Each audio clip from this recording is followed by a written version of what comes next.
Hey guys, tonight before we settle in, I need you to imagine something with me. Picture a Dakota Prairie morning in late January of 1888. Not the version you've seen in paintings or read about in Laura Ingalls Wilder's books. Not the warm, golden-lit homestead with a cosy fire crackling and Pa's fiddle music drifting through the air. I mean the real Dakota territory. The brutal, unforgiving Dakota that stretched endlessly in every direction, where the wind cut through wool coats like they were made of paper, where the thermometer could drop 40 degrees between breakfast and lunch, and where a 26-year-old farmer named Almanzo Wilder was about to wake up on what would be the last morning of his old life. He did not know it yet, but by nightfall, something would be moving through his body that would change everything. Not just for him, but for his new wife, Laura, for the life they had been trying to build, and for the story that millions of people would one day believe about the American frontier. That is where we begin tonight, and I promise you, by the time we are finished, you will understand why Laura Ingalls Wilder, the woman who wrote so honestly about blizzards and grasshoppers and poverty and loss, could never bring herself to tell this particular story to the children who read her books. Not completely, not the way it really happened, not when the truth was this dark. Settle in. Dim the lights if you have not already. And come with me to a small homestead just outside De Smet, Dakota Territory, in the winter of 1888, where a young couple was about to face something that no amount of pioneer spirit, hard work or determination could overcome. The date is February 1888.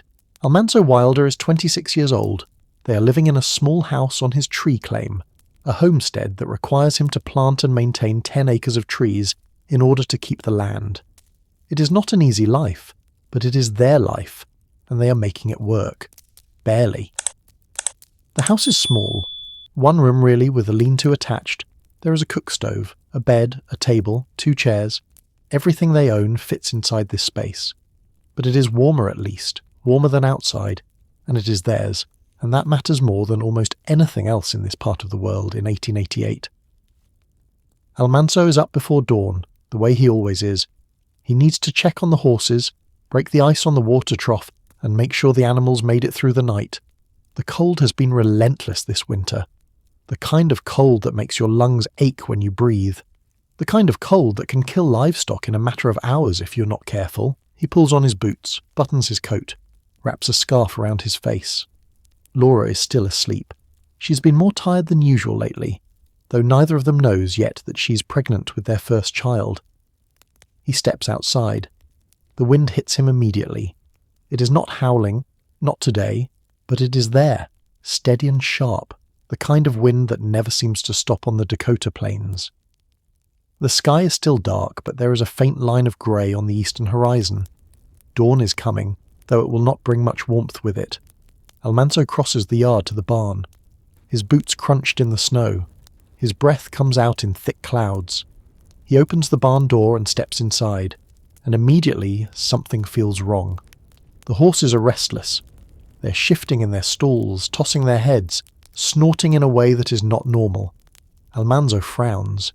He moves closer, speaking softly the way he always does around animals, trying to calm them. But they do not settle.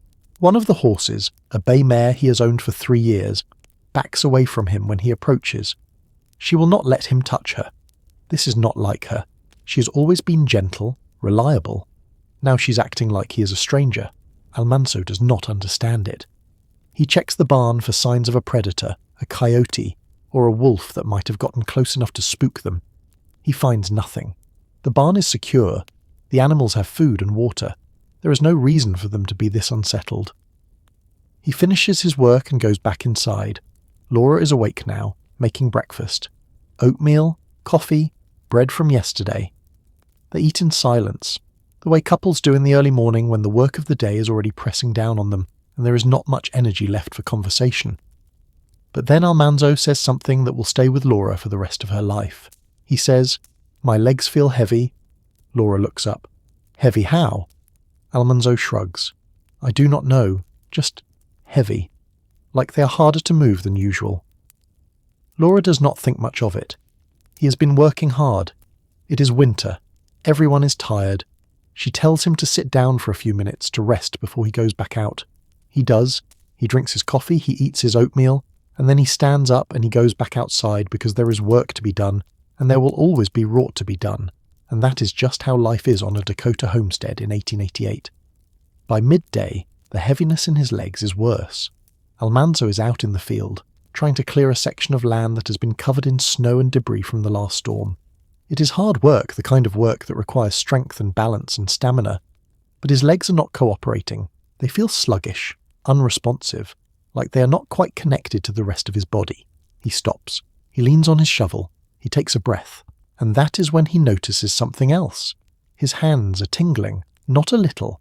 Not the normal tingling you get when your hands are cold, and you're trying to warm them up. This is different. This is deeper.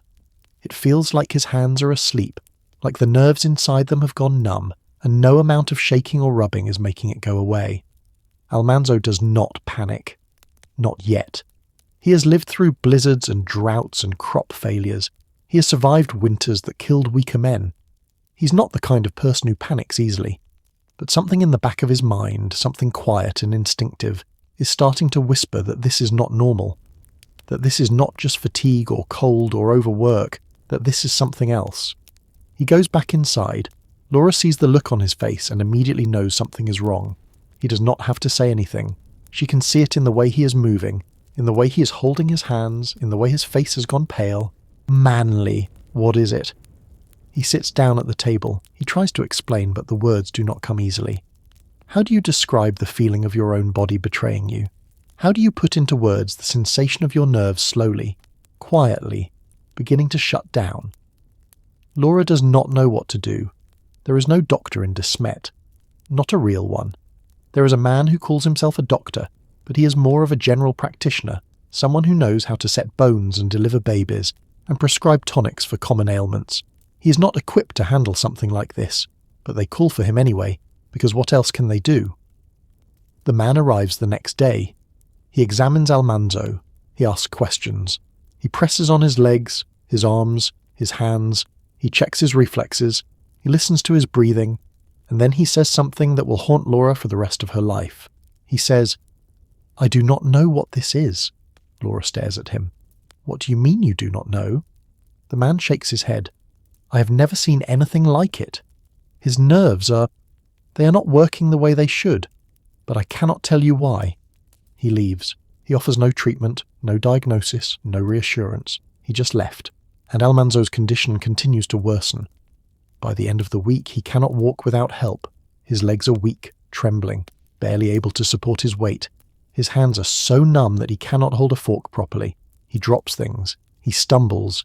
He tries to hide it from Laura, tries to act like everything is fine, because that is what men do in 1888. They push through, they do not complain, they do not show weakness. But Laura sees it.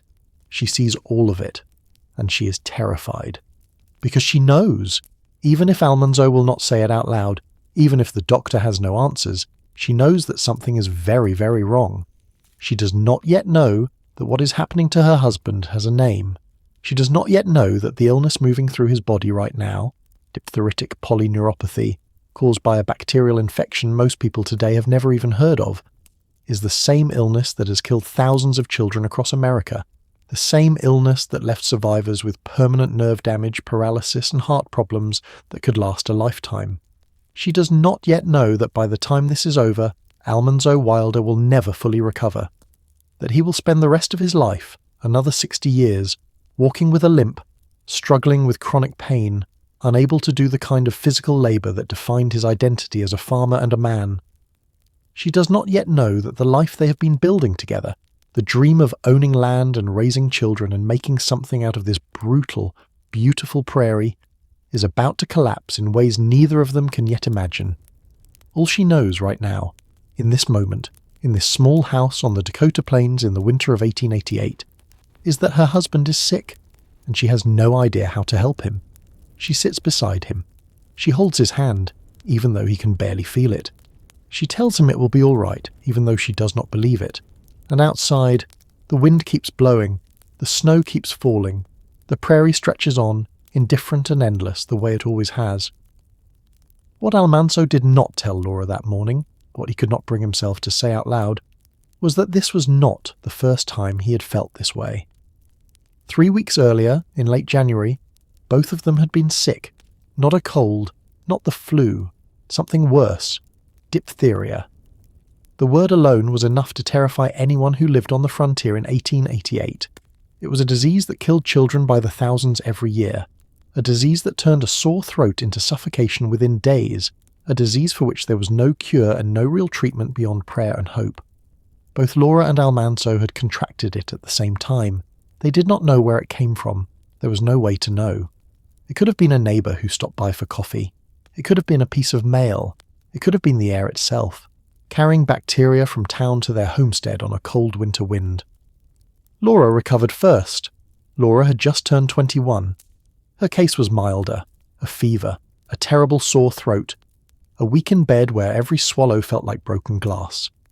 But then it passed, and she was weak but functional, able to move around the house again, able to care for their 15-month-old daughter Rose. Almanzo's case was different. He was 31 years old, strong, healthy, the kind of man who could lift a plough or break a horse or work 14-hour days in the field without complaint. But diphtheria does not care about strength. It does not care about work ethic or determination, or the pioneering spirit that settlers love to talk about around the dinner table.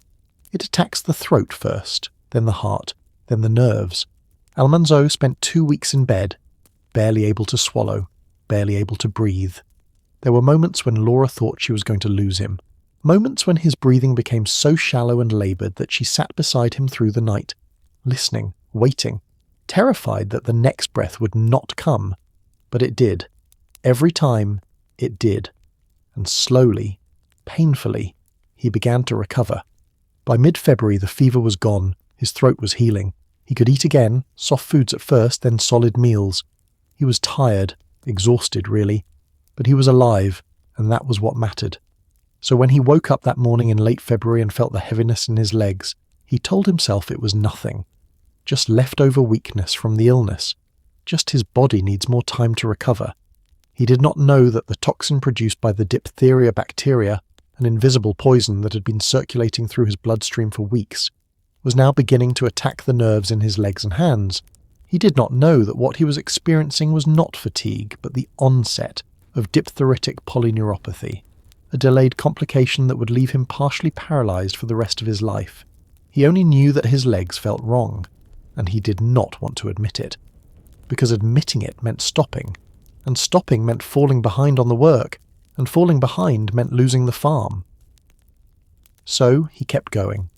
He went back outside, he hitched the horses, he cleared snow, he checked fences. He did everything he had done 1,000 times before, even though every step felt harder than it should have, even though his hands were tingling so badly he could barely tie a knot, even though his body was screaming at him to stop. Laura saw it. She knew something was wrong, but what could she do? They had no money to spare for a doctor. They had no family nearby who could help with the work. They had debts to pay, mortgages on the land, loans for equipment, bills from last year's failed wheat crop that had been destroyed by hail just days before harvest. If Almanzo stopped working, they lost everything, so she did not push. She did not insist. She just watched him struggle day after day, and hoped that whatever was happening would pass. It did not pass. By the first week of March, Almanzo could no longer hide it. The weakness in his legs was getting worse. He stumbled when he walked. He dropped tools. He had to lean against the barn wall just to catch his breath after crossing the yard. And then, one afternoon, he made the decision that would change everything. He decided he was done waiting, done resting, done pretending he was too weak to do his own work. It was early March, and the snow was starting to melt. Spring ploughing season was coming, and if he did not get the fields ready now, they would lose another year of crops, another year of income, another year closer to foreclosure. So, he went out to the field. He hitched his horses to the plough. He wrapped the reins around his hands that were still numb, still tingling, still not working the way they should, and he started to plough. The horses moved forward. The plough cut into the earth. The smell of fresh-turned soil filled the air.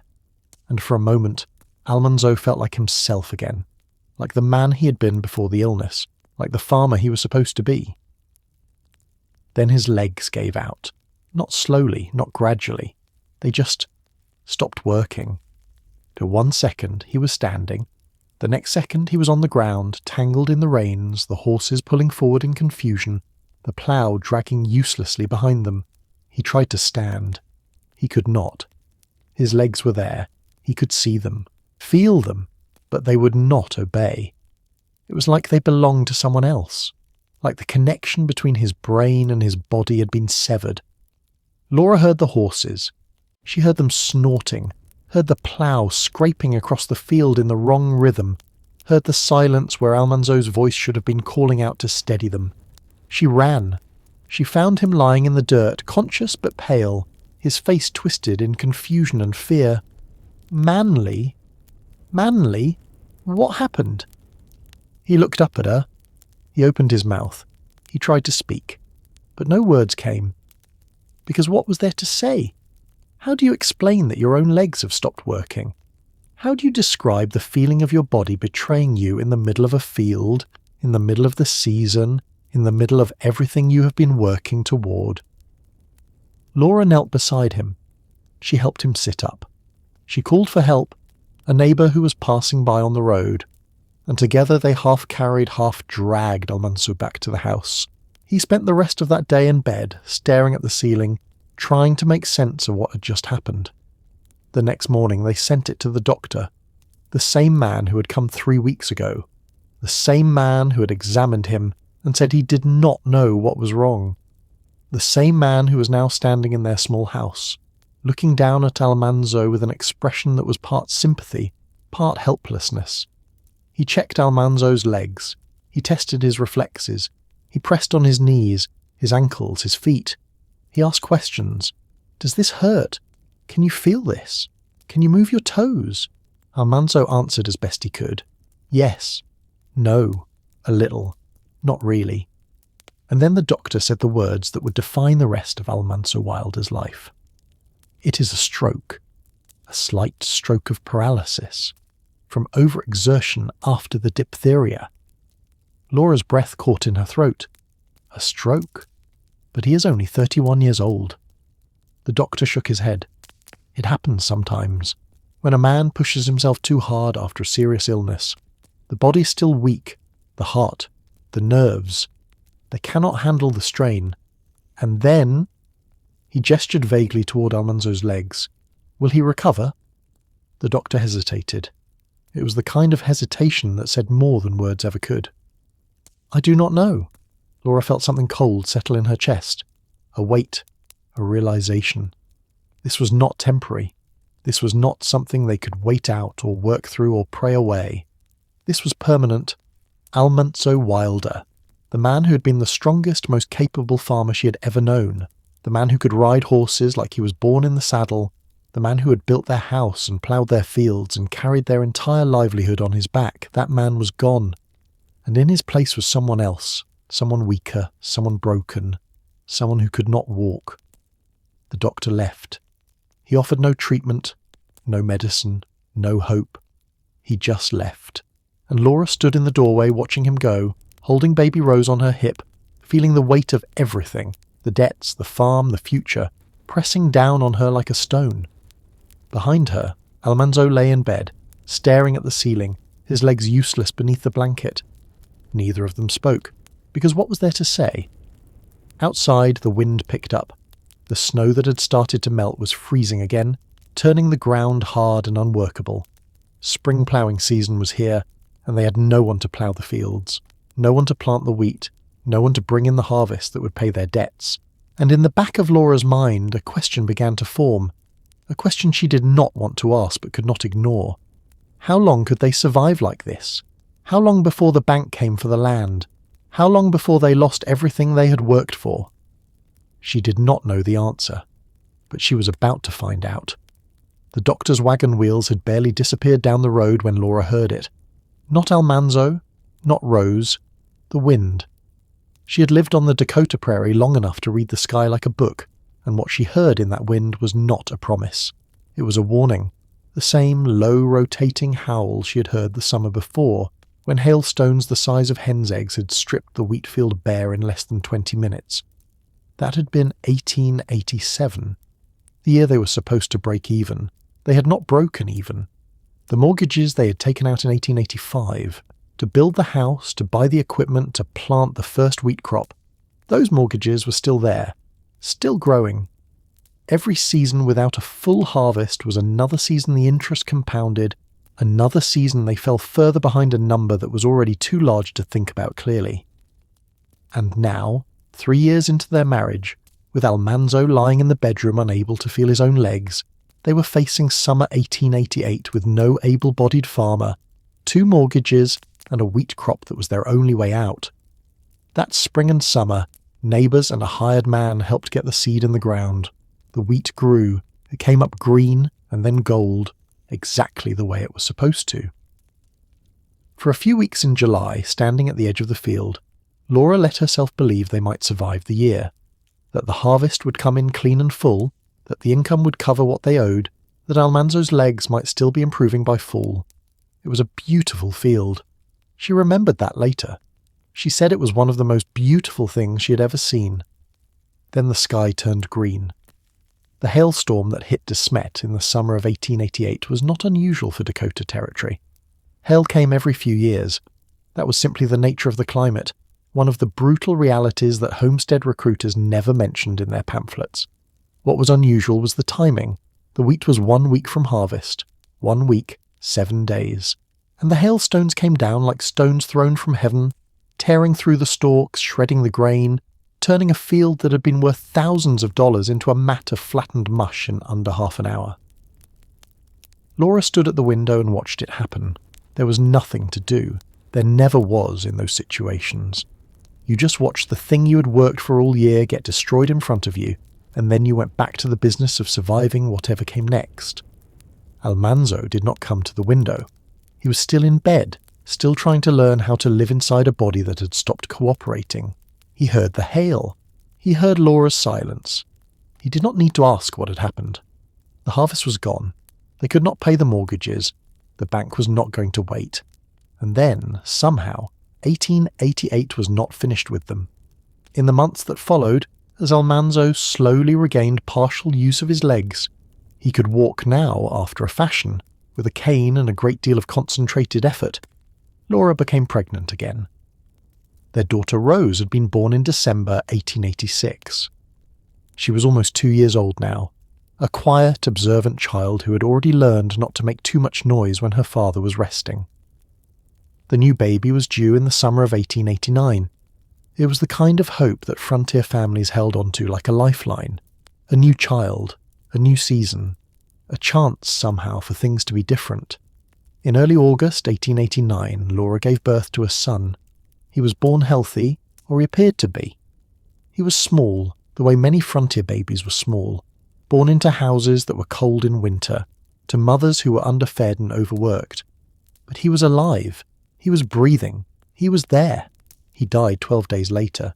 The cause was listed as convulsions. That was the word used in that era for a set of symptoms that could mean a dozen different things. A fever that climbed too fast, a neurological event, an infection that spread before anyone understood what it was. The medical infrastructure in De Smet was not equipped to diagnose with precision. The doctor came, the doctor left, and the baby died. Laura and Almanzo buried him in this De Smet cemetery.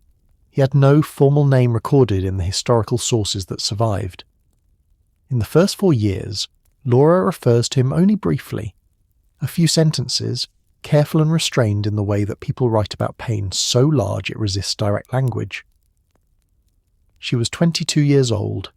She had a disabled husband, a 2-year-old daughter, 2 unpayable mortgages, a failed harvest, and now a grave. She did not stop. That was the thing about Laura Ingalls Wilder that her books almost captured but never quite managed to fully convey. She did not stop. Not because she was made of iron, not because the frontier had stripped her of feeling, but because stopping was not a choice available to her. Someone had to keep the household running. Someone had to cook. Someone had to care for Rose. Someone had to sit with Almanzo in the evenings when the pain in his legs was bad and the despair was worse, and the silence between them felt like something that could swallow a person whole. So, she kept going. And then the house caught fire. No one recorded exactly when in 1889 the fire happened, or precisely how it started. The historical record is incomplete here, which is itself revealing. When people are at the bottom of what they can endure, they sometimes stop keeping notes. What the sources agree on is this. Sometime in that same dreadful year of 1889, fire swept through the Wilder home on their De Smet homestead and destroyed most of what they had. Not everything, but most of it. The furniture they had brought from their families, the small items Laura had saved and valued, the walls themselves, the wooden walls that Almanzo had cut and fitted and raised with his own hands in the years when his hands still worked the way they were supposed to. Gone. They moved in with neighbours while they figured out what came next, because the question was no longer whether they could save the farm. It was whether they could save themselves. The farm was already lost. The mortgages were calling. The wheat was gone.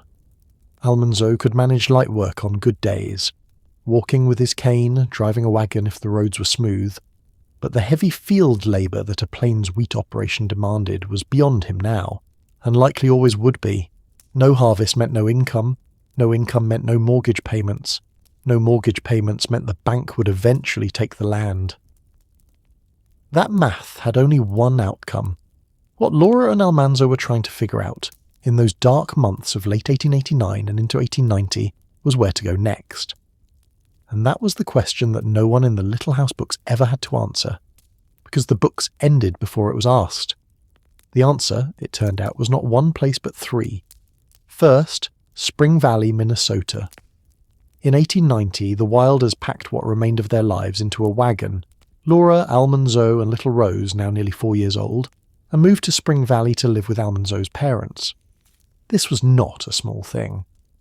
In the culture of 19th century prairie life, where self-reliance was not just a value but an identity, moving back in with your parents was an admission of defeat so complete that many men simply could not make it.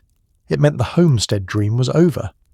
It meant the independence that Almanzo had been building since he was 16 years old, when he had come to Dakota territory and filed his first claim, was finished. His parents, James and Angeline Wilder, had a successful established farm in Spring Valley. They had capital, equipment, and experience.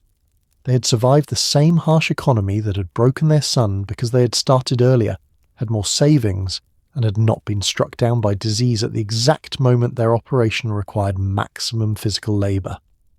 They welcomed Almanzo and Laura and Rose without condition. Laura spent 2 years in Spring Valley, and she rarely wrote about it later. That silence, in a woman who documented so much of her life in such detail, is its own kind of testimony. But Almanzo was not getting better. His legs, the medical advice of the era suggested, might respond to warmth, to a different climate, to somewhere that was not Dakota, with its bone-dry winters and frost that arrived before the harvest was in. Someone, a doctor, a neighbour, a well-meaning relative, suggested Florida. In 1891, Laura and Almanzo loaded their wagon again and pointed it south. The destination was a small settlement called Westville, in the Florida Panhandle near the Alabama border. The region was being marketed to northern settlers as a healthful, inexpensive alternative to the brutal Midwestern climate. Warm winters, cheap land, a place where a man with damaged nerves might find his body responding to the gentler air. What they found instead was humidity so thick it was almost impossible to breathe in summer. Insects, isolation from every community and family connection they had ever known. A landscape so foreign to both of them that it felt less like a new start and more like a different kind of exile. Almanzo's legs did not improve. Laura found the environment, in her own words, intolerable. The heat that was supposed to be healing felt oppressive. The green that was supposed to be lush felt like suffocation. The community that was supposed to welcome them was small and sparse and offered nothing like the social fabric of De Smet, where at least Laura had known people's names and histories and could navigate the world she lived in. They lasted approximately 8 months. In 1892, they packed their wagon and headed north again. Back to Spring Valley. Back to the Wilder family farm. Back to the uncomfortable truth that after 7 years of marriage and 2 states, and 1 territory, and a disease and a fire and a death. They were not further along than the day they started. They were further behind. And yet something had shifted. Because Laura Ingalls Wilder, sitting in her in-laws' house in Spring Valley with a cane-walking husband and a 6-year-old daughter and no land of her own, was not the same person she had been when she stood in that Dakota field watching the hailstorm come. She'd survived things that would have broken most people she knew, and somewhere in that survival, she was beginning to understand that the frontier life she had believed in, the self-reliant homesteader, the bumper crop that cleared the debt, the house built by your own hands as a monument to your own labour, that version of the story was not the one she had actually lived. The story she had actually lived was harder and stranger and more real. And one day, she was going to write it down. But not yet. First, there was the question of where they were going to live.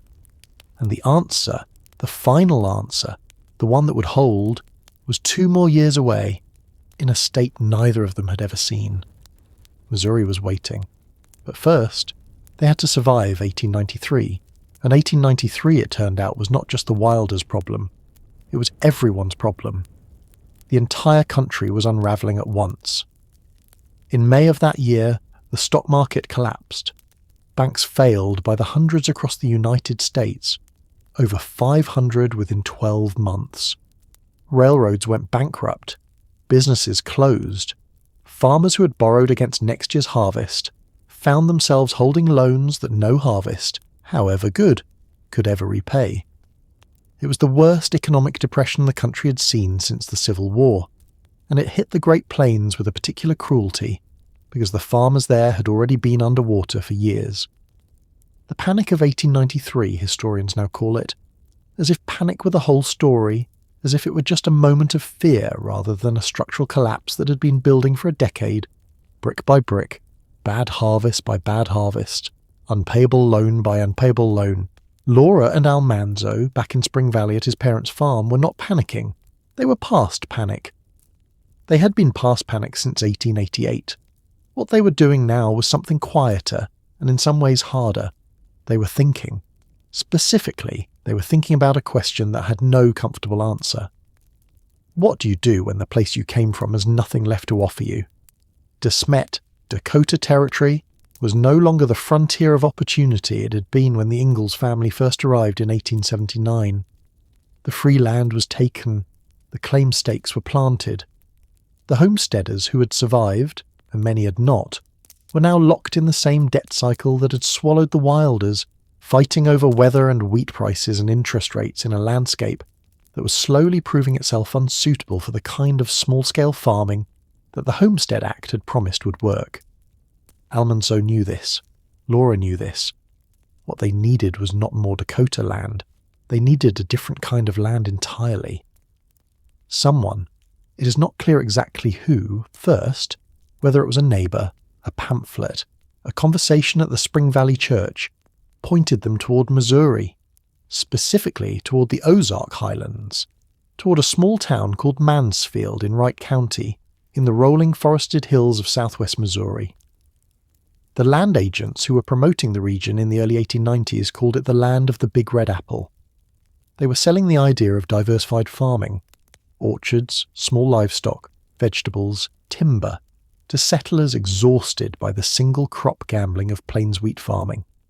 The climate was milder, the growing season was longer, the hills, unsuitable for large-scale ploughing, meant that the land was cheaper, and crucially, those same hills meant that a man with unreliable legs, a man who could no longer handle the sheer physical force required to manage draft horses on flat Dakota fields for 12 hours a day, might still be able to work, might still be useful, might still be a farmer.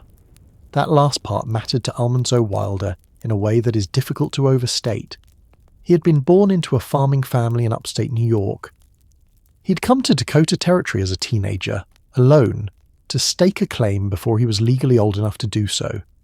He had built his identity, his self-worth, the entire architecture of who he understood himself to be, on his ability to work the land with his own hands. The 5 years since the illness had taken most of that from him.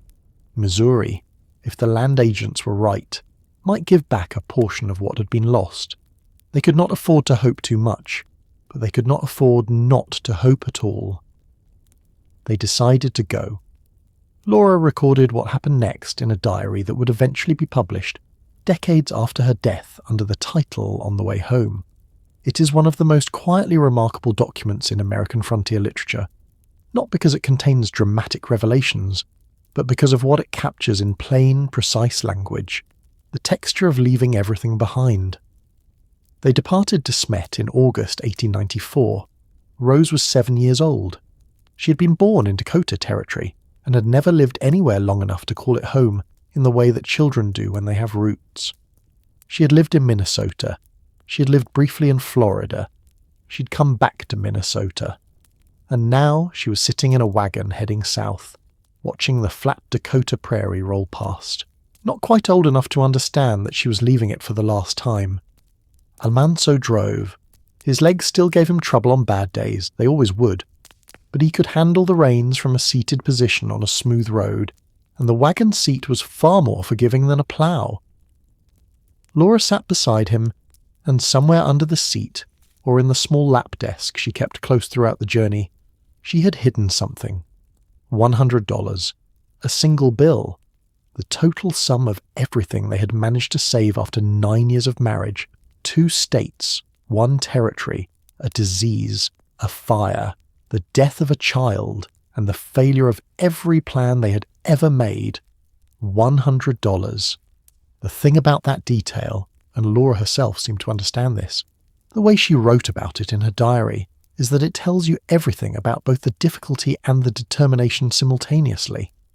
They had almost nothing, but they had something. They had managed to hold on to $100 through everything that had happened, which meant they had been careful in a way that people without options learn to be careful, protecting the smallest reserve against the possibility of an opportunity. That $100 was the difference between having a chance and having nothing at all. The journey took approximately 6 weeks, 650 miles by wagon, through Nebraska, Kansas, and into Missouri, in the heat of late summer. Rose kept a record of the towns they passed through. Laura made daily entries in her diary, noting the landscape, the weather, the condition of the roads, the price of oats for the horses. She noted something else too, something that the land agents in their promotional pamphlets had not mentioned. They were not the only ones moving. On those same roads, heading in the opposite direction, north and west, back toward the territories, or toward relatives, or simply away, were other families, other wagons, other settlers who had tried Missouri or tried the Ozarks and had found it wanting, who were retreating from their own failed experiment just as the Wilders were setting out toward theirs. Laura watched them pass. She wrote about it without much commentary, but the image lingers in the historical record with an almost unbearable weight. 2 wagon trains of hope and disappointment, crossing each other on a dirt road in the Missouri summer, each one carrying the wreckage of a plan that had not survived contact with reality. Neither group stopped to talk. There was nothing useful to say. The Wilders kept going south. They arrived in Mansfield in late September 1894. The town was small, a few hundred people, a handful of businesses, a courthouse, a Methodist church. The surrounding countryside was hilly and wooded, nothing like the flat open sky of Dakota. For Laura, who had grown up on treeless prairie, the Ozark Hills felt enclosed, almost smothering at first. For Almanzo, who had grown up in the forested hills of upstate New York, they may have felt, in some quiet and complicated way, like a return. The land they were shown, the land the $100 bill would help purchase, sat about a mile outside of town on an elevated, uneven property. It had a rough log cabin already on it, small and dark and barely livable. It had some apple trees, young ones, not yet bearing fruit reliably, and timber and rocky slopes and a spring. The land agents called it promising. It was, in the most honest possible reading, not a farm, not yet. It was a piece of ground in the Ozark Hills that could become a farm if the people working it were stubborn enough and skilled enough, and willing to spend years coaxing productivity out of soil that had not been kindly treated by whoever had worked it before. Laura looked at it. She looked at the cabin. She looked at Almanzo leaning on his cane, studying the slope of the hill with the expression of a man calculating what his body could and could not manage. And she made the decision that would define the rest of her life. They would call it Rocky Ridge Farm. They would stay. The first 2 years at Rocky Ridge were not easy. No honest account of the Wilders' life suggests otherwise. They were still poor, genuinely poor, the kind of poor where you watch what you spend on everything and repair what breaks rather than replace it, and grow as much of your own food as possible because the alternative is not having enough to eat. But the poverty at Rocky Ridge had a different quality than the poverty in Dakota. In Dakota, poverty had been the sign of failure. Each shortfall was a debt unpaid, a mortgage growing, a future foreclosing. The poverty there had been falling. In Missouri, poverty was the starting point of something being built. Each season, the apple trees grew a little larger. Each year, they learned a little more about the soil, about what the Ozark Hills would and would not support, about which animals were suited to this particular property and which were not. Almanzo, working at a pace his body could manage, slower, more deliberate, never again the engine of raw physical output he had been before 1888, found ways to be useful, to be necessary. He never stopped using the cane. His legs never fully recovered from what the diphtheria toxin had done to them. Some days were worse than others. Some winters, when the cold settled deep, the weakness returned more acutely. He lived with it. He adapted. He did not stop. Neither did Laura. She managed the household.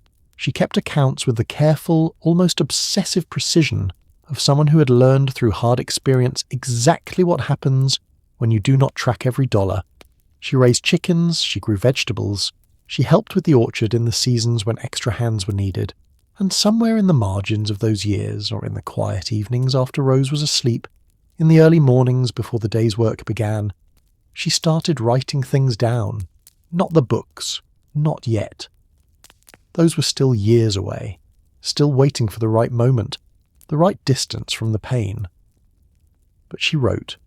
Small pieces, observations, notes about farming and frugality, and the particular satisfaction of making something grow on difficult ground. She had a voice. She had always had a voice. And for the first time since 1888, she had enough stability to begin using it. By 1896, Rocky Ridge was not prosperous, but it was theirs. No bank was coming for it. No hailstorm could erase it in a single afternoon. No disease had swept through and taken the labour force in a single spring. It was just a farm in the Ozark Hills, small and unglamorous and very much alive. That was enough. For now, that was more than enough. But here is what neither Laura nor Almanzo knew as they sat on the porch of that log cabin in the evening of 1896, watching the Missouri sunset paint the hills gold. The hardest work was not behind them. The hardest question was still ahead. What do you do with a story this painful? Do you tell it? Do you let your daughter shape it into something more palatable, more sellable, more survivable for the people who read it?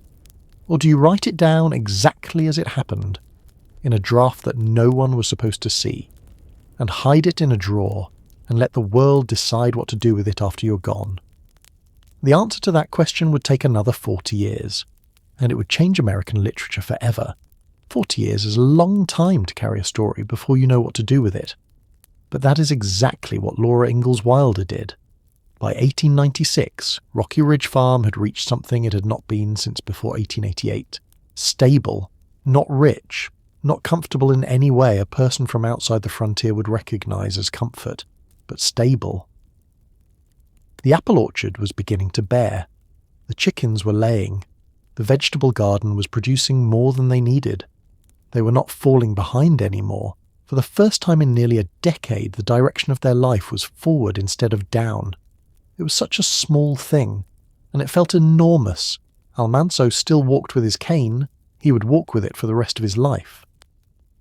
But the Ozark Hills, which had seemed like a burden when they first arrived, rocky, uneven, impossible to work with a full team of horses, turned out to be, in the most unexpected way, a kind of mercy. because hill farming did not demand what wheat farming had demanded. It did not require a man to run behind a plough for 12-hour days across a flat field. It required patience and observation and the ability to read a small piece of land closely and work with it rather than against it.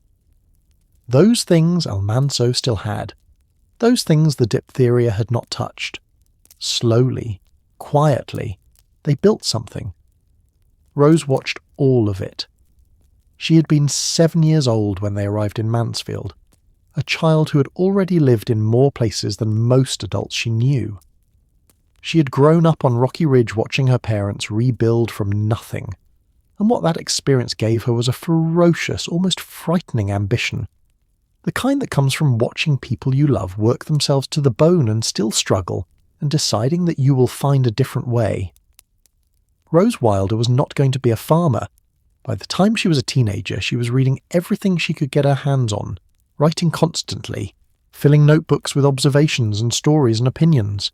She was sharp and opinionated and utterly certain that the world beyond the Ozark Hills was where she belonged. In the early 1900s, she left. She went east. She married, briefly and unhappily. She began writing for newspapers, then for magazines. She was talented and driven and willing to work in a way that matched, in its own form, the stubbornness she had watched her parents demonstrate on that rocky Missouri hillside. By 1908, Rose Wilder was a professional journalist. She was selling pieces to national publications. She was making real money, the kind of money her parents had spent their entire married life trying to accumulate and never quite reaching, and the money she made changed things at Rocky Ridge. Not all at once, not dramatically. But Rose helped her parents when she could. She sent money when she had it. She invested in the farm at times.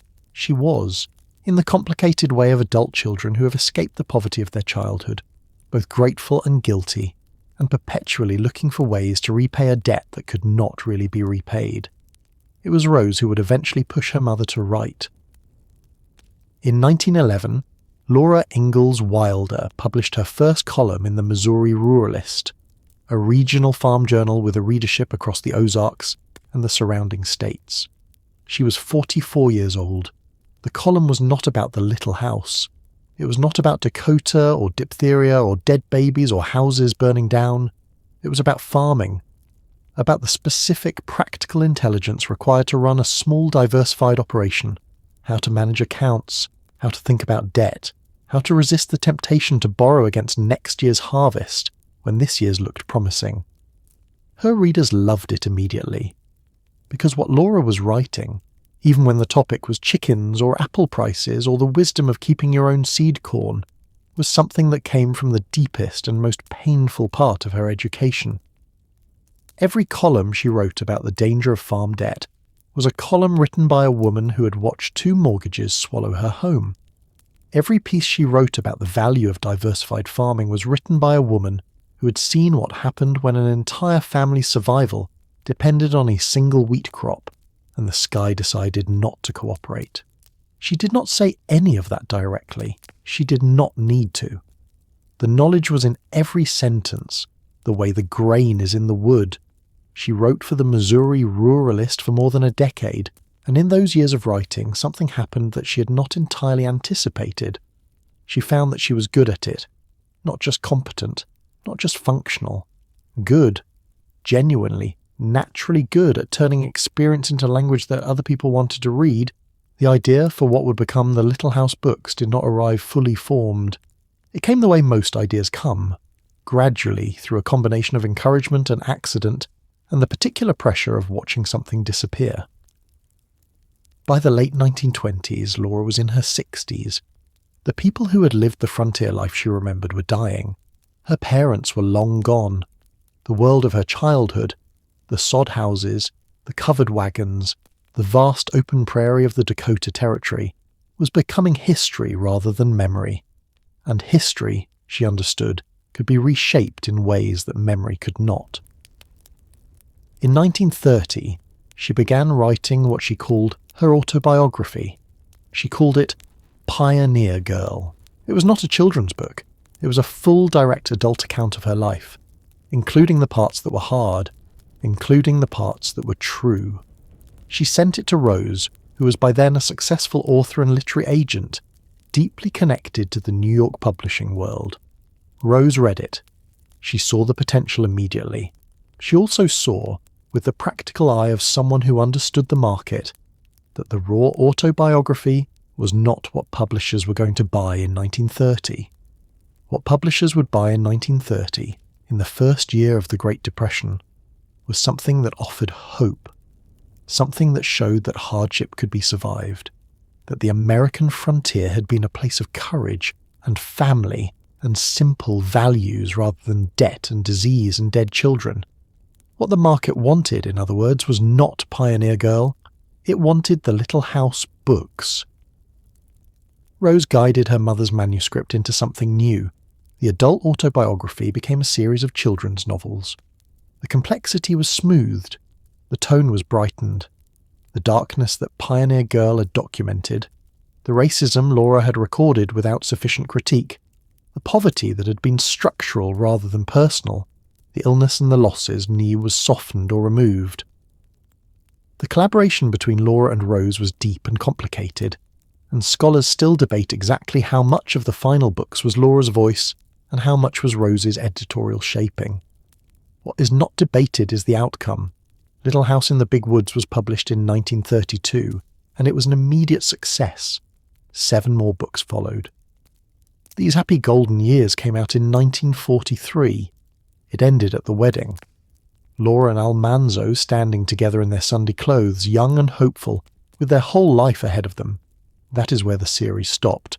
Not because there was nothing more to tell, but because what came next, the stroke, the harvest lost to hail, the baby in the ground, was not a story that fit the world Laura and Rose had built across 8 books. Those books had made a promise to their readers, that the frontier was hard but beautiful, that the Ingalls family had endured with grace, that America rewarded those who were willing to work and sacrifice and believe. The 9 years after the wedding would have broken that promise. So, Laura stopped, but she could not leave it entirely alone. In the late 1940s, when she was in her 80s and Almanzo was gone, he had died in 1949, at 92, still at Rocky Ridge, the cane still leaning by the door. Laura took out her pen and began writing again. She called it The First 4 Years. It was the story she had never told, the years the children's series had skipped, the diphtheria and the collapse in the field, the hailstorm, the baby, the fire, the slow unravelling of everything they had tried to build in Dakota. She wrote it in a rougher style than the published novels. There was no Rose beside her now, smoothing the edges. The manuscript was unpolished, blunt in places, incomplete in others. The draft of someone who was writing not for publication, but for the need to finally say what had happened. To set it down somewhere, it would not disappear. She never submitted it for publication. When Laura Ingalls Wilder died on February 10th, 1957, 3 days after her 90th birthday, the manuscript of the first 4 years was found in her belongings. Whether she intended it to be published is something no one can say with certainty. She had not destroyed it, which means something. She had not prepared it for submission either, which means something else. What she left behind was the raw, unedited truth. The version of the story that existed before the market got to it, before the Depression made people desperate for uplift, before Rose understood what children's publishers would and would not buy in 1932. In 1971, The First 4 Years was published posthumously by Harper and Row, and for the first time, readers who had grown up with Laura and Almanzo, readers who had followed them from the Big Woods to the Prairie to De Smet to the Golden Wedding, could read what actually happened next. The stroke the doctor could not explain. The wheat field turning to mush under the hail. The baby who died without a name in the record books. The house that burned. The cane that never went away. The real story. The one Laura had hidden in a drawer. When the first 4 years came out, it did not break the world. There was no scandal. Most readers treated it carefully, almost tenderly, the way you treat something fragile that has survived against the odds. But it changed something. It changed the way scholars looked at Laura's other books, backward now, through the lens of what she had deliberately left out. It changed the way Wilder fans understood the famous happy ending of these happy golden years, recognising it now as a choice rather than a conclusion. And it raised a question that Carolyn Fraser would spend years answering in Prairie Fires, her landmark 2017 biography, and that Pamela Smith Hill had been tracking across her entire scholarly career. The question was not whether Laura Ingalls Wilder had told the truth. She had told part of it, a shaped, edited, market-ready part, a part designed to comfort. The question was, what does it mean that one of America's most beloved children's book series was built, from its foundation, on what was left out? What does it mean that the image of the frontier that shaped how millions of Americans, mostly women, mostly readers who had grown up with these books as companions, understood self-reliance and hardship, and the meaning of home was an image that had been deliberately cleaned? And what does it mean that the woman who cleaned it had herself lived the version that was not cleaned, had buried a son, had watched her husband's leg stop working, had crossed 650 miles of prairie with a single $100 bill, and had still chosen, when she sat down to write for children, to give them something more bearable than the truth? That question does not have a simple answer, but it has a deeply human one. Because the last part of this story is not about what Laura hid. It is about what hiding it cost. There is a particular kind of grief that does not announce itself. It does not arrive in a single moment. It does not have a date you can point to on a calendar and say, this is when it happened.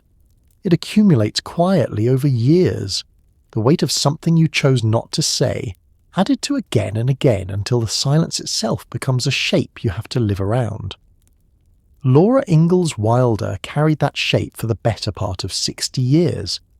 And now that we have followed this story from the Dakota winter of 1888 all the way to the drawer in a Missouri farmhouse where a rough manuscript waited to be found, it is time to ask the question that the story has been building toward. What did the hiding cost? Not just Laura, not just Almanzo, all of us. Let's start with the myths, because the myths are where the cost becomes visible. The outline for this video identifies 5 of them, and each one tells you something different about how a true story becomes a comfortable one when enough time passes and enough people need it to be. The first myth is the one that gave this video its title, that Laura never wrote about Almanzo's stroke. She did. She wrote about it directly in the first 4 years, the unpolished manuscript that spent decades in a drawer, the strange heavy feeling in his legs, the doctor's diagnosis, the words slight stroke of paralysis spoken aloud in a Dakota farmhouse, while Laura stood there calculating what they meant for their mortgage payments. She wrote it.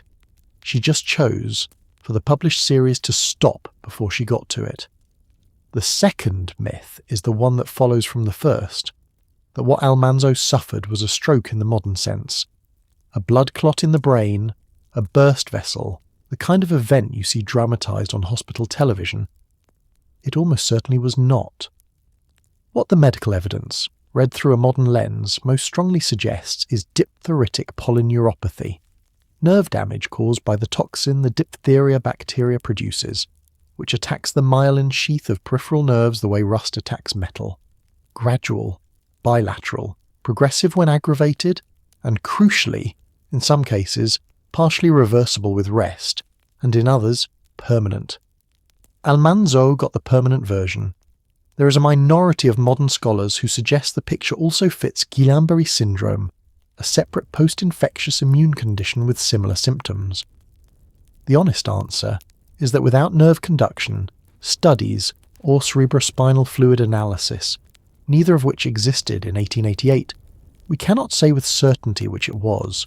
What we can say is that it was not a stroke, and the difference matters because calling it a stroke places the event in the category of sudden misfortune, lightning in a clear sky, while calling it a neuropathy places it in the category of a preventable disease with no adequate medical response.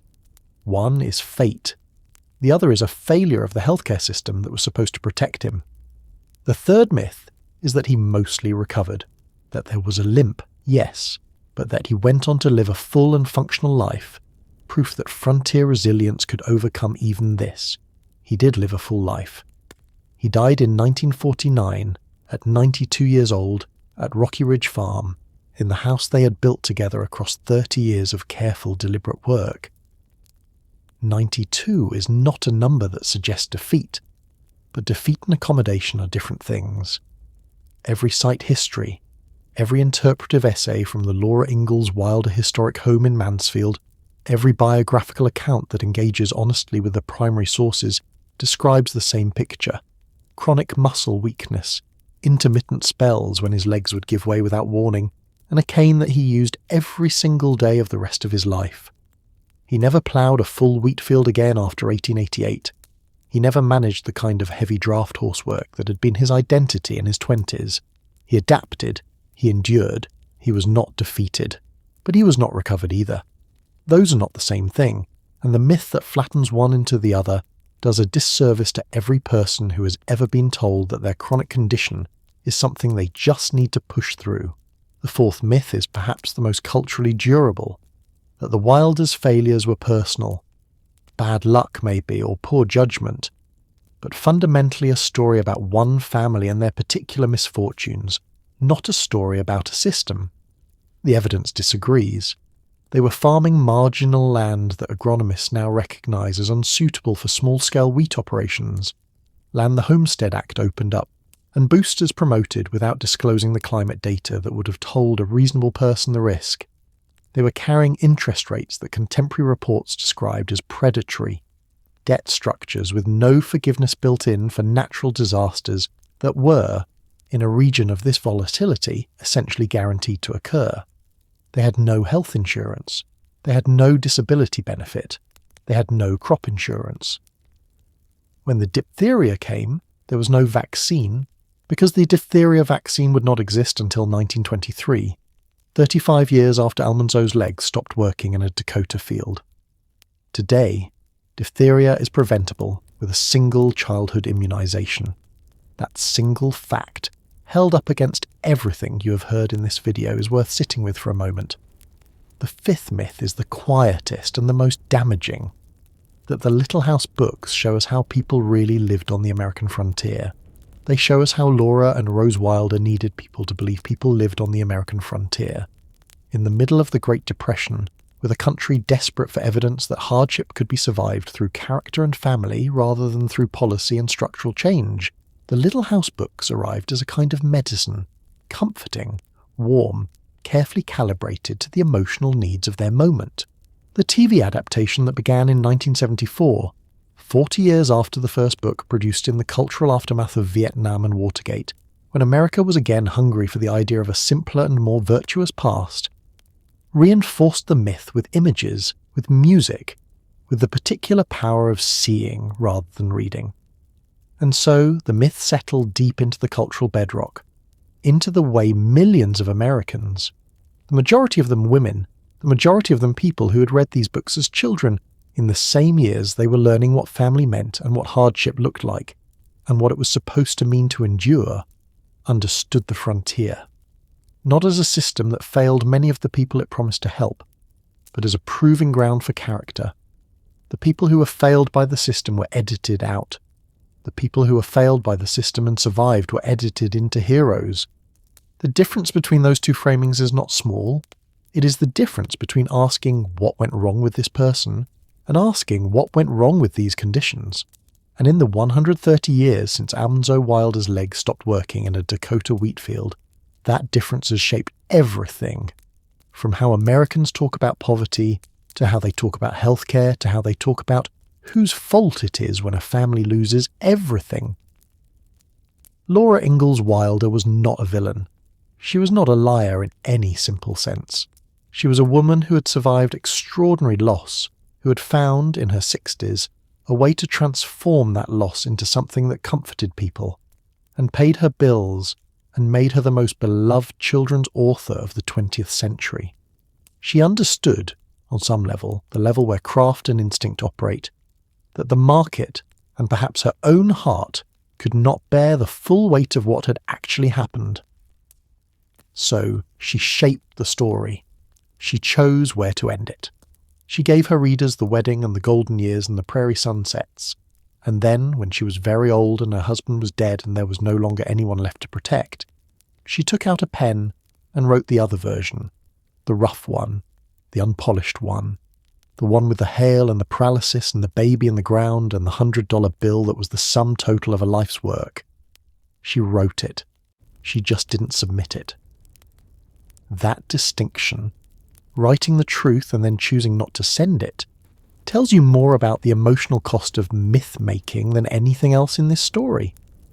Because it means she knew. She always knew what had been left out. She was not deceived by her own myth. She carried the fuller version with her for 60 years, and she set it down in the end not for publication, but for the relief of having finally said it.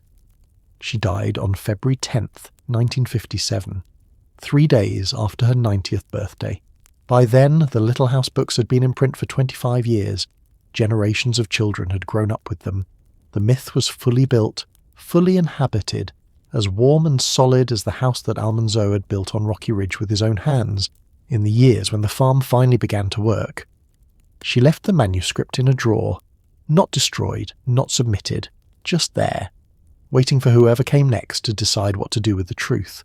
What the first 4 years gives us, when we read it now alongside the children's series, is something rare in American literary history.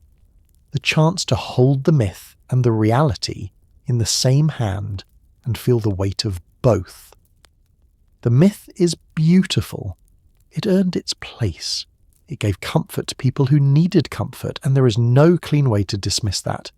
But the reality, the cane leaning against the door, the mortgages that never quite went away, the infant son buried in Dakota soil without a headstone in the historical record, the wagon moving south through Missouri in the August heat with $100 hidden in a lap desk. The reality is something else. The reality is that survival, actual survival, does not look the way the books described it. It does not look like Laura standing in her wedding dress with Almanzo's hand in hers and the prairie open and golden behind them. It looks like a woman in her 80s, alone in a farmhouse in the Ozark Hills, writing down the version of the story that no one was supposed to read. Not because she was brave enough to publish it, but because she was human enough to need to say it. That is the real Little House story, not the myth.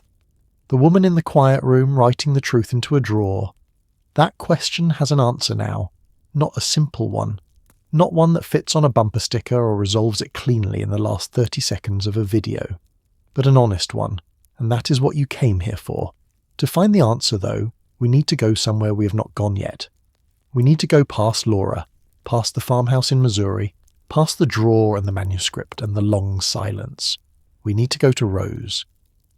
Because Rose Wilder Lane is the part of this story that most people, even people who know the broad outlines of the hidden years, have not fully reckoned with. And until you reckon with Rose, with who she became, with what she believed, with the specific and remarkable collision between her politics and her parents' lived experience, you do not actually understand why the myth was built the way it was built. You understand the what. You do not understand the why. So, Rose.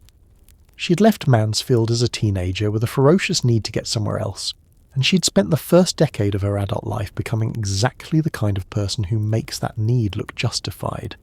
She travelled. She wrote. She published in national magazines. She went to Europe and covered the aftermath of the First World War. She built a reputation as a journalist with range and authority, and a voice that commanded attention. And somewhere in those years of travel and observation, somewhere between the Middle East and the American South, and the New York publishing world and the chaos of the 1920s, Rose Wilder Lane developed a political philosophy. She became a libertarian, not in the casual contemporary sense of the word, in the foundational sense. Rose Wilder Lane was, along with Ayn Rand and Isabel Patterson, one of the 3 women that historians of American political thought have identified as the intellectual mothers of the modern libertarian movement. She wrote a book in 1943, the same year her mother published These Happy Golden Years, called The Discovery of Freedom, Man's Struggle Against Authority. It argued that individual liberty was the engine of all human progress, that government intervention in economic life was the primary obstacle to human flourishing, and that the American frontier represented the highest expression of what free individuals could accomplish without the interference of the state. That last part is worth reading again. The American frontier, as Rose Wilder Lane understood it, as she wrote about it, as she'd shaped her mother's children's books to reflect it, was the proof that free individuals, unencumbered by government aid or structural support, could build lives of genuine meaning and dignity through their own effort and character. That was the ideological foundation of the Little House books. Not just sentimentality, not just market demand, not just the Depression-era hunger for stories of endurance. An actual, deliberate, philosophically coherent argument that the self-reliant individual needs nothing from the state, that dependency is weakness, that whatever hardship comes your way can be survived through virtue and work and the refusal to ask for help. Now, hold that ideology in one hand, and hold in the other hand what you know about Almanzo Wilder's legs. A man whose nerve damage was caused by a bacterial disease that had no treatment and no prevention, because the medical infrastructure that would have prevented it, the vaccine, the public health system, the basic standard of care, did not exist. A man whose farm failed not because he made bad choices by the standards of his time, but because he was farming land that the scientific consensus of a later era would identify as structurally unsuitable for the kind of agriculture the Homestead Act promised would work there.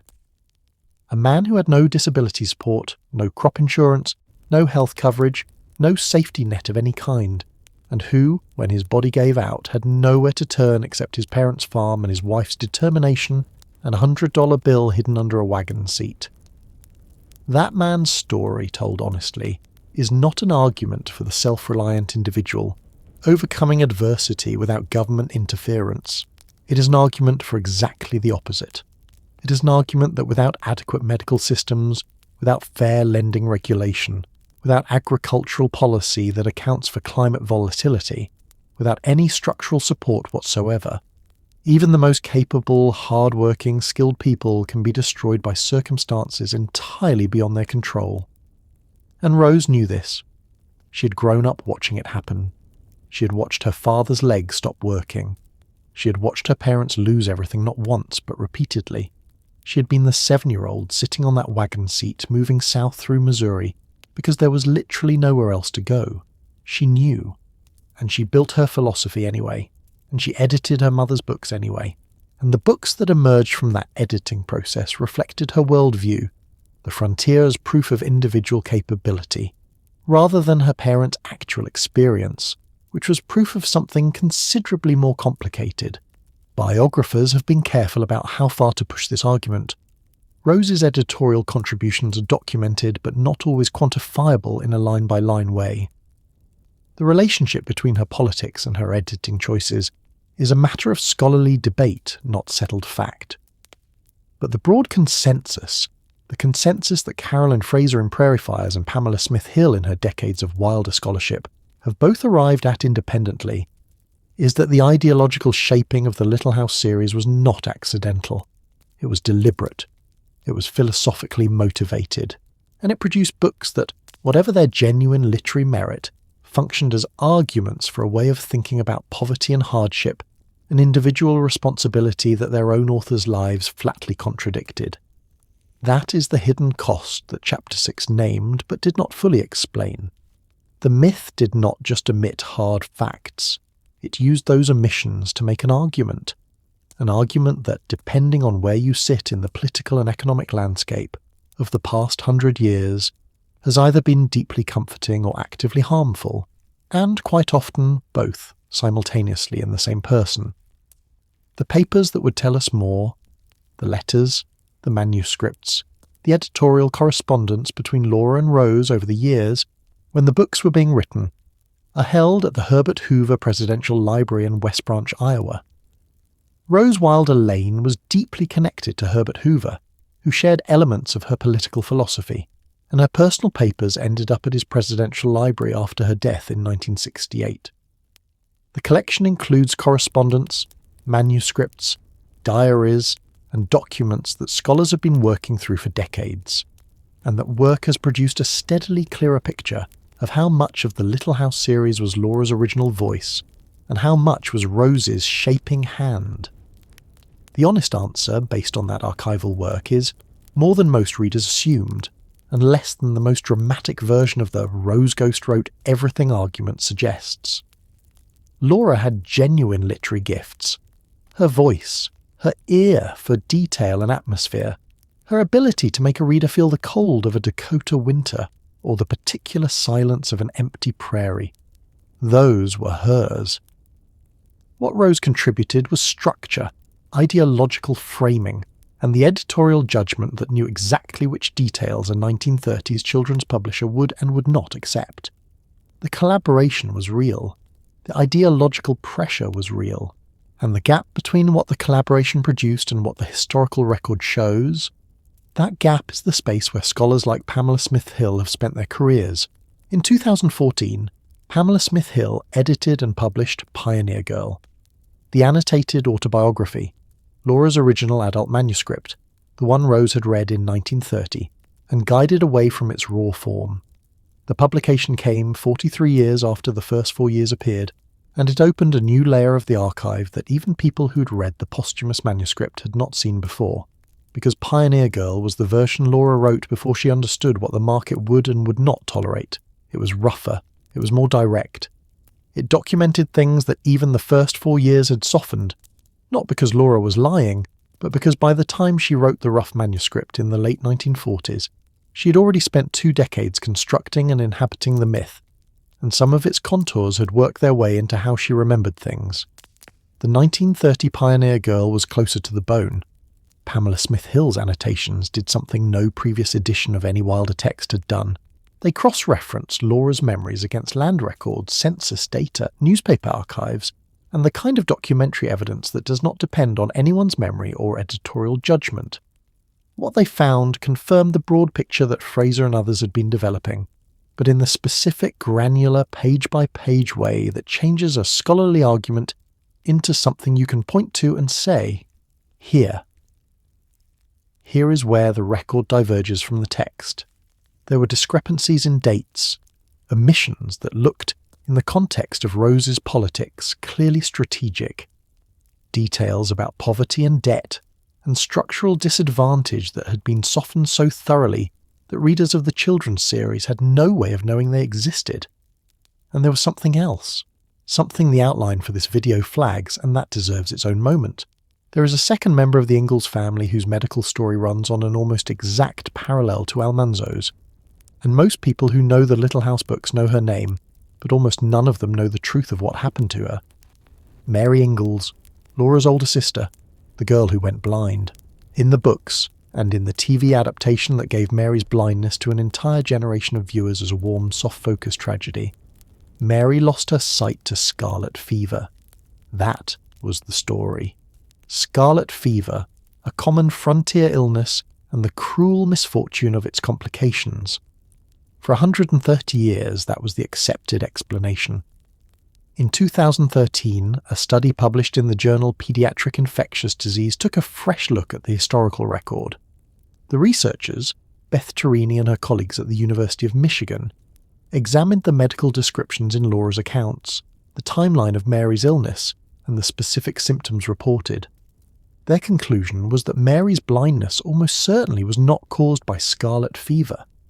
The most likely diagnosis, based on the symptom picture, was viral meningoencephalitis with secondary optic neuritis, an inflammation of the brain and optic nerve caused by a viral infection, a different disease entirely, with a different mechanism and a different medical history, that happened to occur in the same era when the only diagnostic framework available was the naming of visible symptoms rather than the identification of underlying pathology. Scarlet fever was a simpler label. It was something everyone knew. It fit the pattern of frontier illness that happened to people who did not have adequate medical care. The actual diagnosis was more complicated, more specific, and required a level of medical knowledge that 1879 simply did not possess. You see the pattern. Mary's blindness, attributed to scarlet fever, was almost certainly viral meningoencephalitis. Almanzo's paralysis, attributed to a stroke, was almost certainly diphtheritic polyneuropathy. 2 members of the same extended family circle, 2 serious life-altering medical events, 2 wrong diagnoses, not through malice, not through incompetence in any individual sense, but because the medical system of the American frontier in the late 19th century was not a system at all. It was a collection of individual practitioners working with incomplete knowledge, no diagnostic tools beyond observation and tradition, and no ability to distinguish between conditions that looked similar on the surface, but were caused by entirely different biological mechanisms. The simpler label stuck in both cases. Because simpler labels always stick. Because human memory prefers the version it can say in 2 words over the version it can barely explain in 2 paragraphs. Because the books that millions of readers grew up with use those simpler labels, and simple labels, once they are in the books, become the truth. What this means, the larger thing it means beyond the individual cases of Mary and Almanzo, is that the Little House books, read as a historical record of frontier medicine, are quietly, consistently wrong in a very specific direction. They make frontier healthcare look like a reasonable if limited system. Bad luck happened, illnesses came, doctors did what they could, people endured. The more accurate picture is darker. Frontier healthcare was not a limited system. It was, for most of the conditions that actually killed and disabled frontier families, no system at all. The diagnoses were wrong. The treatments were ineffective or harmful. The understanding of what was actually happening inside the human body when these diseases struck was so incomplete that even conscientious, well-intentioned doctors were essentially guessing. Almanzo's legs did not stop working because of bad luck. They stopped working because of a specific, identifiable bacterial toxin that attacked his peripheral nervous system in a way that an 1888 doctor had no tools to understand, no treatment to offer, and no means of preventing, because the science that would have prevented it would not exist for another 35 years. That is not a story about individual misfortune. That is a story about what it costs in human bodies and human lives to live in a society that has not yet built the medical infrastructure to protect them. There is something else that the historical record does not give us, and its absence is itself a kind of evidence. Almanzo Wilder's voice.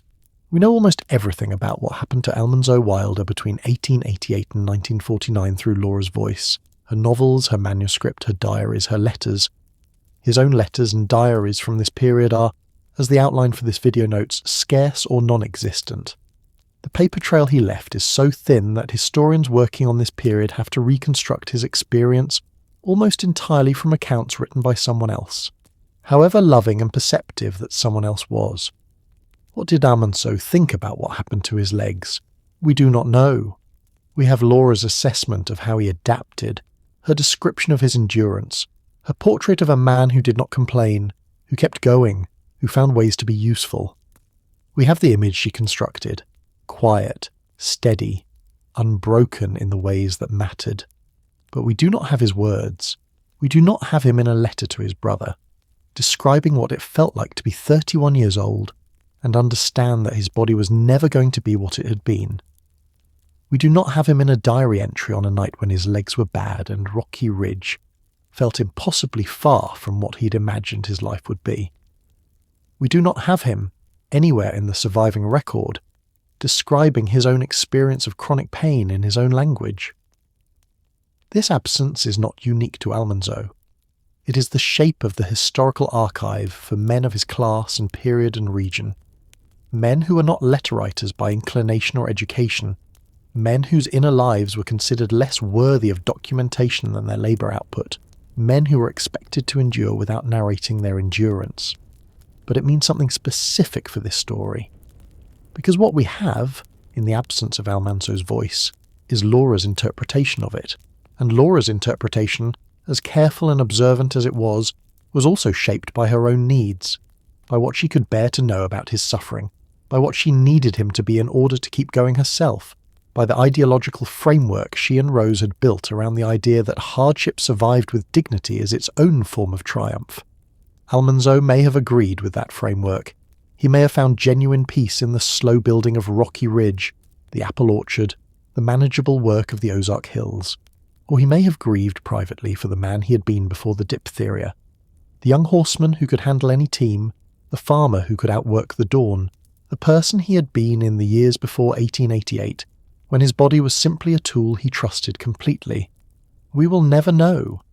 and the fact that we will never know, that his inner life went largely undocumented while his wife's became one of the most studied literary records in American children's literature, is itself a story about whose experience gets preserved and whose gets lost, about who is given the tools and the space to narrate their own pain, about what the archive keeps and what it discards. The farmer boy problem.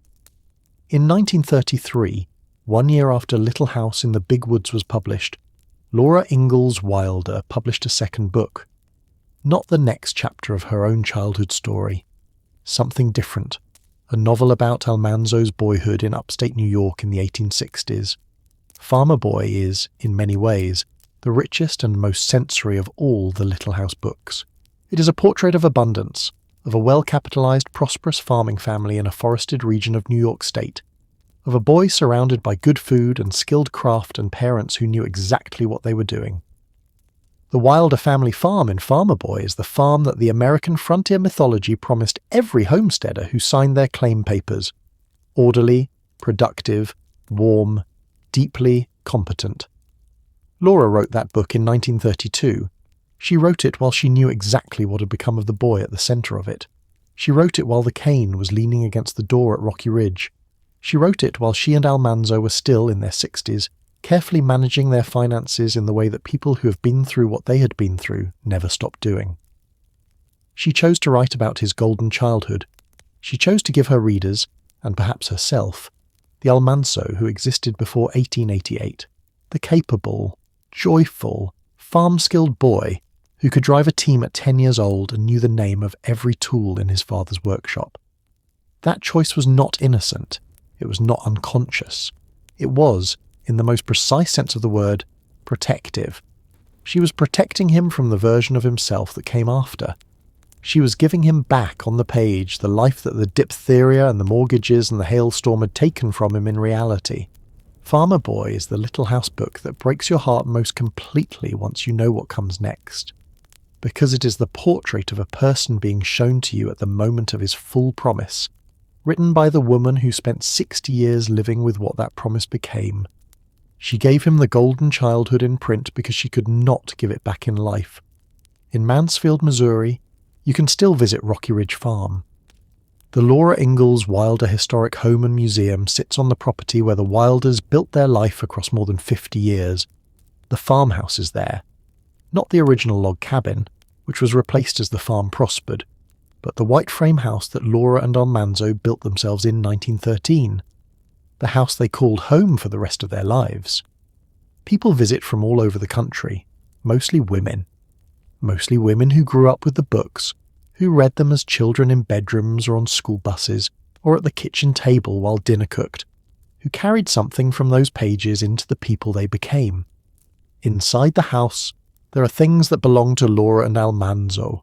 Her writing desk, where the columns for the Missouri Ruralist were composed, where the drafts for the novels were worked and reworked, personal items, photographs, objects from the years that the books described and the years they did not. And somewhere in that house, documented in the museum's collections, visible to anyone who makes the drive to Mansfield, is a cane. It is not displayed dramatically. It is not lit with special lighting or given the kind of presentation you would give to a famous artifact. It is simply there, among the things that were left when the people who owned them were gone. A wooden cane, the kind a man uses when his legs are not entirely reliable, the kind you lean against the door when you come in from the fields, and pick up again when you go out. Almanzo Wilder used a cane from 1888 until his death in 1949. 61 years. The cane was with him through the Minnesota winters and the Florida humidity and the 650-mile wagon journey, and the slow building of Rocky Ridge, and the planting of the orchard, and the watching of his daughter become famous, and the long evenings on the porch when the Ozark hills turned gold in the autumn light. 61 years is a long time to carry something, and the cane is still there, in the house in Mansfield, waiting. Scholars who study the present-day relevance of the Wilder story, and there are more of them now than there have ever been, in the wake of Prairie fires and the Pioneer Girl annotated edition, and the ongoing cultural reckoning with what the frontier mythology has cost, keep returning to the same set of modern parallels, Because Almanzo Wilder's story is not just a story about 1888. It is a story about what happens to a working person when they get sick in a system that does not protect them. When the illness is serious enough to permanently alter their ability to work. When the medical bills come due with no insurance to absorb them. When the farm, or the business, or the career, or the livelihood collapses not because of individual failure, but because of a cascading set of structural conditions that no single person has the power to prevent. That story is not historical. It is happening right now, in the United States, to people whose names will not end up in children's books. The outline for this video makes this connection explicitly, and it deserves to be stated directly. The reason Almanzo Wilder's hidden decade resonates so strongly with the audience that has been following this story, the women, predominantly, who grew up with the Little House books and are now adults navigating their own economic and medical vulnerabilities, is not just nostalgia. It is recognition. The specific cracks that Almanzo fell through in 1888, no health safety net, no disability support, no agricultural policy that protected small farmers from climate volatility, no lending regulation that prevented the kind of debt spiral that swallowed their farm. Those cracks are not historical artifacts. They are in modified and updated forms still present in the same society that told his story as a triumph. And the myth that individual character and family determination are sufficient to survive anything the world can throw at you. The myth that asking for structural support is a form of weakness. The myth that the frontier proved what free individuals could accomplish without help. That myth has been used, and continues to be used, to argue against building the systems that would have saved Almanzo's legs. That is what the hiding cost, not just the accurate version of one family's story. The broader cultural permission to take seriously what happens when the structure fails, rather than blaming the person who fell. There is one more thing, something the outline for this video frames as the closing image, the final thing to leave with you before we are done. You are here. You are listening to this. Which means you are, in all likelihood, someone who grew up with these books, or grew up in a world that was shaped by these books, or grew up with the specific American version of what it means to be tough and self-reliant and capable of surviving without complaint, the version that Laura and Rose built, and that the TV adaptation broadcast into every living room in the country for 9 seasons. You grew up with that version, and now you know more of the truth. Not the whole truth. No one has the whole truth, because Almanzo's own voice is largely lost to us, and because the archive is always incomplete, and because the people involved in this story were human beings navigating impossible circumstances rather than characters arranged for narrative clarity. But more. You know about the nerve damage and the 61 years with the cane. You know about the infant in the Dakota soil. You know about the $100 bill and what it represented, and what it took to hold on to it across 9 years of everything the frontier could throw at a young family. You know about the drawer in the Missouri farmhouse, and the rough manuscript waiting to be found. You know that the books were not wrong. The values they described, the love of family, the pleasure of skilled work, the specific satisfaction of growing your own food on difficult ground, the way that people can find meaning in circumstances that would break anyone's heart, those were real. Those were true. Laura was not making them up, but they were incomplete. And the incompleteness was not accidental. It was ideological. It was strategic. It was the product of a specific set of decisions made by a mother and daughter who understood, perhaps better than anyone, exactly what the market wanted and what the myth required. The books gave you the wedding and the golden years and the prairie sunsets. What you deserved to know, and what finally, after the drawer was opened and the scholars did their work and the archive was read carefully enough, what you deserved to know was the whole shape of the life, the cane by the door, the mortgage that never quite went away, the woman at her writing desk in her 80s, in the quiet of a Missouri evening, finally setting down the version she'd carried for 60 years, the version that said, it was harder than the books could tell you, and we survived it anyway, not because of the myth, because of each other.